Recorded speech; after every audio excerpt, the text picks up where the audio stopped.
Hoje a gente vai analisar umas histórias bem curiosas, todas do setor de mineração e materiais aqui no Brasil. Temos um material que mostra, assim, uma empresa que pode sair da bolsa, uma gigante que subiu demais e agora o mercado questiona, e outra famosa pelos dividendos, onde o preço de entrada parece ser a chave de tudo. A ideia é entender o que está por trás, né? Exatamente. São 3 casos que, quando a gente olha junto, pintam um quadro muito bom do que é investir em empresas cíclicas. Vamos ver os detalhes, as estratégias, os sinais que o mercado dá e como, às vezes, a história por trás de uma alta... É bem diferente do que parece. Perfeito. Então, vamos começar com a Companhia Brasileira de Alumínio, a CBA. O que salta aos olhos aqui é que a ação subiu mais de 250% em poucos meses. Com um número desses, eu imagino que a empresa estava com resultados espetaculares para justificar, certo? Então, e é aí que a história fica muito interessante. Porque a realidade foi, na verdade, o oposto. Essa alta toda não teve a ver com o desempenho da empresa. A CBA vinha de um período bem difícil, com resultados fracos, fluxo de caixa apertado. E ela tinha um projeto de investimento enorme, de mais de 2,5 bilhões de reais, que ela simplesmente não tinha como bancar sozinha. Peraí, deixa eu ver se eu entendi. A empresa não ia bem, mas a ação sobe 254%. Parece que não faz sentido. O que explica isso, então? Não é mágica, né? É mercado. Foram 2 fatores principais, e os 2 são externos à operação do dia a dia. O primeiro foi a alta do preço do alumínio no mercado internacional, que subiu mais de 40%. Isso ajuda, claro. Mas o grande motor mesmo foram os rumores, que depois se confirmaram, de que a empresa seria vendida. O mercado começou a antecipar uma oferta... Ah, agora as peças encaixam. O controlador, o Grupo Votorantim, decidiu vender a participação dele. E quem está comprando? É uma parceria de peso, uma gigante chinesa do setor junto com a Rio Tinto, que é uma das 3 maiores mineradoras do mundo. Eles fizeram uma proposta para comprar parte da Votorantim, que é de quase 70%. E aí, quando isso acontece, a lei obriga que a mesma oferta vá para todos os outros acionistas. E é aí que entra a história do fechamento de capital. Como é que isso funciona para quem tem poucas ações? Exato. Isso dispara um processo que a gente chama de OPA, a Oferta Pública de Aquisição.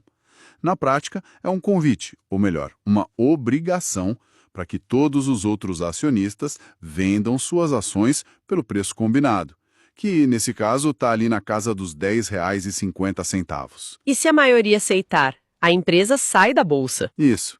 E, no fim, parece ser uma solução que beneficia todo mundo. Como assim? Pensa bem, a Votorantim vende sua parte por um ótimo preço, depois de uma valorização gigante. Os novos donos, a chinesa e a Rio Tinto, ganham uma porta de entrada estratégica na América Latina e têm o dinheiro para tocar aquele projeto que a CBA não conseguia. E o pequeno investidor? E quem investiu na empresa recebe R$ 10,50 por uma ação que 5 meses atrás valia menos de R$ 3. É um retorno espetacular. Faz todo sentido. É um caso clássico de que o valor estava na transação e não na operação do momento. Essa história da CBA, uma empresa com dificuldade sendo, digamos, salva por uma aquisição, contrasta muito com o que o material mostra sobre a Vale, né? Lá o problema não é a saúde da empresa. É mais um otimismo, talvez exagerado, do mercado, é isso. É uma transição perfeita, porque os casos são quase opostos. A Vale é uma máquina de gerar caixa, uma empresa super sólida. O debate sobre ela não é de sobrevivência, é sobre o preço da ação. Depois de subir quase 70%, ela recebeu o primeiro rebaixamento de recomendação do ano. E a justificativa é toda sobre o preço ter se esgotado. A ação correu demais. Certo. Mas o que alimentou essa corrida toda? Se na CBA foram os rumores de venda e a commodity, o que foi no caso da Vale? O minério de ferro explodiu. Não, e esse é o ponto central da análise. O que aconteceu foi uma enxurrada de dinheiro de investidor estrangeiro na Bolsa Brasileira. E esse dinheiro não se espalha, ele vai direto para as maiores, as empresas com mais liquidez. Pense Bradesco, Itaú, Petrobras, e a Vale foi a principal receptora desse fluxo. Ah, então o dinheiro entrou e simplesmente empurrou o preço para cima. Exatamente.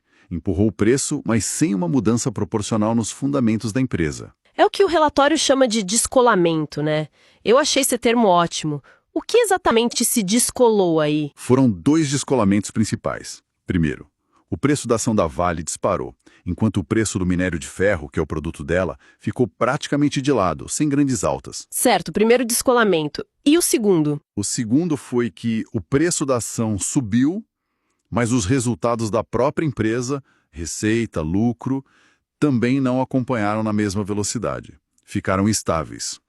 Essa divergência é que causa o desconforto na análise. Entendi. É como ver o preço de um imóvel na praia dobrar no verão, não porque o imóvel melhorou, mas só porque chegou um monte de turista com dinheiro. Quando o verão acabar, o que sustenta aquele preço, né? A analogia é perfeita. O receio é esse. Se esse fluxo de capital estrangeiro diminui, o que sustentaria a cotação da Vale nesse patamar? A análise sugere que não seriam os fundamentos atuais. Por isso, a recomendação de que a gordura para queimar, ou seja, o potencial de alta, ficou muito pequeno. E tem um detalhe nos materiais que me chamou a atenção: a própria diretoria da empresa vendendo ações. Isso é um mau sinal, não é? Quer dizer, se quem está dentro vende, por que quem está fora deveria comprar? É um ponto que sempre merece atenção. O material destaca que a diretoria tinha comprado ações quando o preço estava bem mais baixo, ali perto dos R$ 50. E agora, recentemente, depois dessa alta forte, alguns diretores venderam a parte. Um deles vendeu mais de 3.000 ações, um valor de mais de R$ 200 mil. Nossa, é bastante dinheiro. Pra gente, sim, mas pro volume da Vale não é algo que mude o jogo. Não é um sinal de pânico, longe disso. A leitura mais provável não é que eles acham que a empresa vai mal. É mais uma gestão de patrimônio pessoal. Eles viram uma oportunidade de realizar um lucro excelente. Compraram na baixa, venderam na alta. É um movimento inteligente do ponto de vista pessoal, então. Sim, mas que para o investidor de fora serve como um alerta. Um sinal sutil de que, na opinião de quem conhece a empresa por dentro, talvez o preço atual não seja mais aquela barganha. Entendi. Não é um alarme de incêndio, mas uma fumaça que vale a pena observar. Bom, já vimos uma empresa que subiu por motivos externos e outra que subiu, talvez até demais. Agora vamos para a CSN Mineração, que nos materiais é tratada como a empresa dos dividendos. Parece um caso mais simples, né? Paga bem e pronto. Parece. Mas a análise que a gente tem aqui revela uma dinâmica bem contraintuitiva. E é o tipo de coisa que é muito legal de encontrar. A CSN Mineração tem, sim, um histórico de ser uma ótima pagadora de dividendos, uma média acima de 15% ao ano nos últimos 5 anos. Hoje, o rendimento está por volta de 8%. A questão é, como ela manteve esse percentual tão atrativo? Como foi? Aí que está o paradoxo. O dividendo da CSN Mineração continuou parecendo bom para o investidor justamente porque o preço da ação caiu. O valor total em reais que a empresa distribuiu vem caindo desde 2022, o que é normal para uma empresa de commodity. Só que, como o preço da ação na bolsa também caiu, a conta do dividend yield, que é o dividendo dividido pelo preço, continuou dando um percentual interessante. Uau, isso é totalmente contraintuitivo. Então, quem olhou só o percentual do dividendo pode ter tido uma impressão errada, achando que a empresa estava pagando cada vez mais. Exatamente. A pessoa pode ter pensado, nossa, 8% de dividendo, que ótimo, sem perceber que em valor absoluto a distribuição está menor. E isso nos leva a um ponto crucial que a análise reforça. Para avaliar uma empresa de dividendos, olhar só o percentual do último ano é uma armadilha. Tem que olhar a saúde financeira, o fluxo de caixa, o endividamento. E como está a saúde financeira da CSN Mineração? Aí vem a parte boa da história. A empresa está muito saudável. Ela tem o que a gente chama de alavancagem negativa. Um nome técnico para dizer o quê? Para dizer algo muito simples. Ela tem mais dinheiro em caixa do que dívidas. Isso é excelente. É um colchão de segurança enorme. Mostra que, apesar da queda no valor distribuído, ela tem total condição de continuar sendo uma boa pagadora. Uma empresa muito endividada, por outro lado, uma hora vai ter que escolher entre pagar juros da dívida ou pagar dividendos. Adivinha quem ganha? O banco, sempre. Então, no caso da CSN Mineração, a mensagem principal é que o preço que se paga pela ação é o fator decisivo. É a chave de tudo. O preço de entrada define sua margem de segurança. Vamos usar os números da própria análise para deixar isso bem claro. Eles projetam um cenário conservador de dividendos de 34 centavos por ação. Se alguém comprou a ação no preço recente, de R$ 5,90, esses 34 centavos dão um retorno de 5,8%. O que é bom, mas não é espetacular. Exato. Agora, imagina quem aproveitou uma queda recente e comprou a mesma ação por R$ 4,66. Para essa pessoa, os mesmos 34 centavos de dividendo significam um retorno de mais de 7%. Essa diferença é a margem de segurança. Entendi. Se a empresa, por algum motivo, pagar menos no futuro, quem pagou mais barato ainda vai ter um retorno decente. Quem pagou mais caro pode ficar com um rendimento baixo.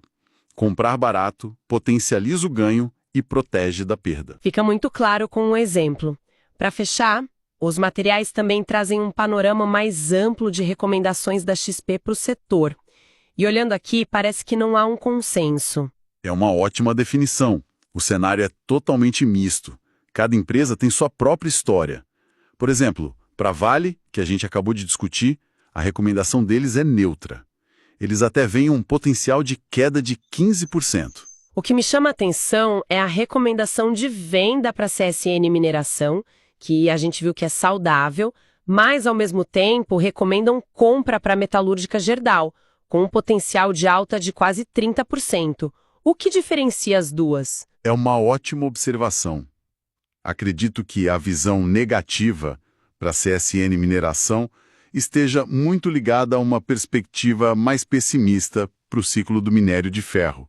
Já a aposta em Gerdau parece mais ligada à recuperação do mercado doméstico de aço, construção civil. São teses de investimento diferentes, mesmo dentro do mesmo setor. E para complicar, tem o caso da CSN, a empresa mãe. A recomendação é neutra, mas a análise diz que ela é a que tem o maior potencial de valorização do grupo. Como pode ser neutro com alto potencial? Esse é o tipo de nuance que torna o mercado fascinante.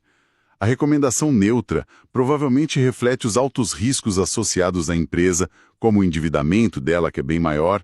No entanto, o potencial de valorização, que poderia levar a ação a R$ 20, reflete que se as coisas derem certo, o destravamento de valor seria enorme.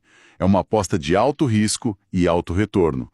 Por isso o analista fica em cima do muro. Ok, vamos recapitular. Foi uma análise bem completa. Começamos com a CBA, uma empresa cujo valor disparou não por mérito operacional, mas por uma aquisição. Depois, a gigante Vale, onde o preço da ação parece ter corrido na frente dos fundamentos. E fechamos com a CSN Mineração, um estudo de caso sobre como o preço de entrada é crucial. Exato. São 3 fotografias que ilustram perfeitamente a complexidade de se investir em empresas cíclicas. O sucesso não depende só de escolher uma boa empresa, mas de entender o ciclo da commodity, o momento do mercado, o fluxo de capital e, o mais importante, ter a disciplina de pagar um preço que te dê margem de segurança. E essa nossa conversa toda me deixa com uma reflexão. Nós passamos um bom tempo discutindo a venda de ações por um diretor da Vale como um dado relevante. Isso levanta uma questão mais ampla. Num mundo com tantos relatórios complexos e modelos financeiros sofisticados, que peso a gente deveria dar para os sinais mais simples e diretos, como são as ações de quem conhece a empresa por dentro, os seus próprios executivos? Fica a reflexão. Hoje, o nosso papo é sobre uma gigante do mercado, a Vale.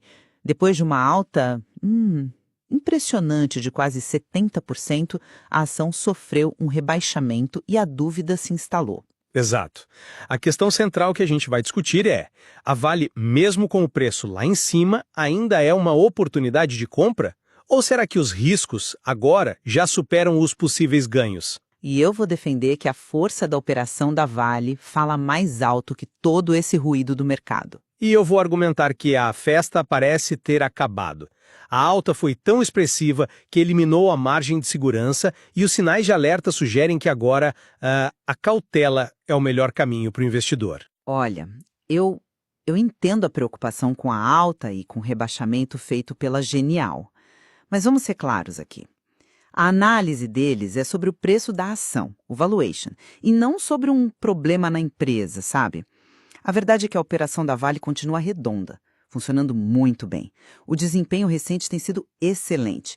E a projeção de dividendos, mesmo que ajustada de 12% para 8% ao ano, ainda é extremamente atrativa.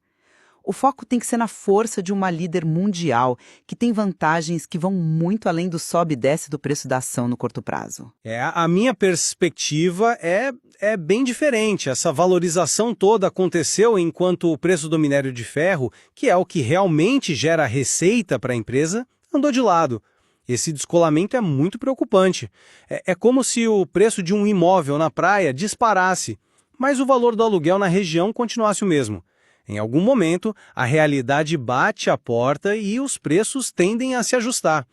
A própria análise da Genial projeta o minério a $95 a tonelada para 2026. Se isso acontecer, não estamos falando de uma pequena correção.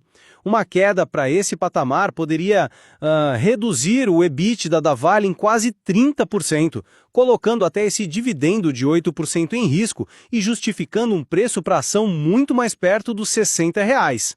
E tem mais. A diretoria, que comprou ações na baixa, perto dos R$50, começou a vender. Não é o volume que importa, mas o padrão. Comprar na baixa e vender na alta. Isso sinaliza que, na visão deles, o grande ganho já passou. Eu vejo seu ponto, mas eu discordo da premissa. Ignorar a solidez da operação por causa de uma análise de preço me parece arriscado. A empresa está mais eficiente, está gerando mais caixa. Será que o mercado não pode estar simplesmente precificando essa melhora na gestão? O que justificaria um prêmio em relação à commodity? Que ganhos de eficiência específicos você enxerga que o mercado estaria ignorando a ponto de justificar uma queda tão brusca? A questão não é ignorar os ganhos de eficiência, mas sim perguntar se eles são suficientes para justificar essa diferença enorme entre a alta da ação e o preço do minério. Para mim, a conta não fecha. Uma empresa pode ser ótima, mas isso não significa que ela seja um bom investimento a qualquer preço. E isso me leva de volta ao sinal que a diretoria está dando. Você não acha que as pessoas com mais informação sobre o futuro da empresa, vendendo suas ações, é um sinal, no mínimo, relevante? Peraí, esse argumento da venda da diretoria, para mim, não me convence. Uma venda de R$200 mil é troco de pinga para um executivo desse nível. Isso pode ser para comprar um imóvel, pagar a faculdade do filho, qualquer motivo pessoal que não tem absolutamente nada a ver com a perspectiva para a empresa. É um dado muito fraco para basear uma tese de venda. Eu concordo que não era o sinal de pânico, mas me diga uma coisa. Se o preço está tão atrativo e a perspectiva é tão boa, por que não vemos o movimento contrário? A ausência de compras relevantes por parte da diretoria nesses patamares de preço também não é uma informação que a gente deveria considerar? O silêncio, às vezes, fala muito alto. No fim, meu ponto é que a Vale permanece uma empresa com fundamentos extremamente sólidos. Apostar contra ela no longo prazo é apostar contra uma das maiores e mais eficientes máquinas de gerar caixa do mundo. A volatilidade do preço e as análises de curto prazo, na minha visão, não anulam o valor intrínseco para um investidor que pensa no futuro. E a minha visão é que a margem de segurança simplesmente desapareceu. A combinação de uma alta acentuada, o descolamento do minério de ferro e a diretoria realizando lucros acende um grande sinal amarelo. Para mim, o risco de uma correção de preço no momento parece muito maior do que o potencial de ganho a partir daqui. Bom, essa discussão toda nos deixa com aquela pergunta clássica para o investidor. Você aposta na força da máquina, que é a operação da Vale, ou fica com o pé atrás por causa do preço na etiqueta, que parece ter subido mais rápido que o valor real do produto? Esse estudo não constitui nenhum serviço de análise ou recomendação. Este é um mercado de renda variável, bolsa de valores, onde o risco é inerente. Toda e qualquer decisão é de cada investidor. Um abraço e até a próxima.